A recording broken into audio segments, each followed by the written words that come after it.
রিপোর্টে তো জানাচ্ছে যে ওকে অ্যান্টিবায়োটিক 2 দিতে হবে। অ্যান্টিবায়োটিক 2 না দিলে ওর ইয়া মেন জায়গায় মশার উপলব্ধি বেড়ে যাবে। এই মশার উপলব্ধি যদি বেড়ে যায় তাহলে ওর মেন জায়গা কেটে ফেলতে হবে। ওর মেন জায়গা যদি কেটে ফেলা হয় তাহলে কিন্তু ও বাঁচতে পারবে না 1 সপ্তাহের বেশি। তাই তোমাকে বলছি আমি অ্যান্টিবায়োটিক 2 কিনে খাবে। অ্যান্টিবায়োটিক 2 যদি না চিনো তাহলে এটা দেখো, এটা দেখলেই কিন্তু অ্যান্টিবায়োটিক 2 চিনে যাবে। স্যার এটার একটু নামটা বললে ভালো হতো, নামটা একটু বলেন। এটার নামই তো অ্যান্টিবায়োটিক 2। ও সরি। সরি বলার দরকার নাই, এগুলো আমি অনেক গবেষণা করছি তো এগুলো হয়।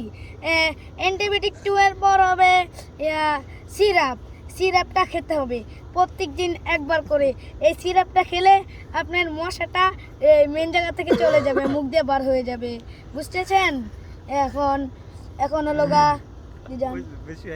বড়ি গ্যাস্ট্রিকের বড়ি খেতে হবে। এই যে তোমাকে মশা যখন কামড় দিয়েছে কিন্তু মশার ভিতরে কিন্তু অনেক নানান কি থাকে আমি জানি না তো, এটা নানান অনেক কিছু থাকে। এগুলোর ভিতরে কিন্তু গ্যাস আছে, তাহলে কিন্তু তুমি প্রতিদিন পাত দিবা। তার জন্য গ্যাসের ওষুধ দিতে হবে, এই গ্যাস্ট্রিকের ওষুধটা খাইবা।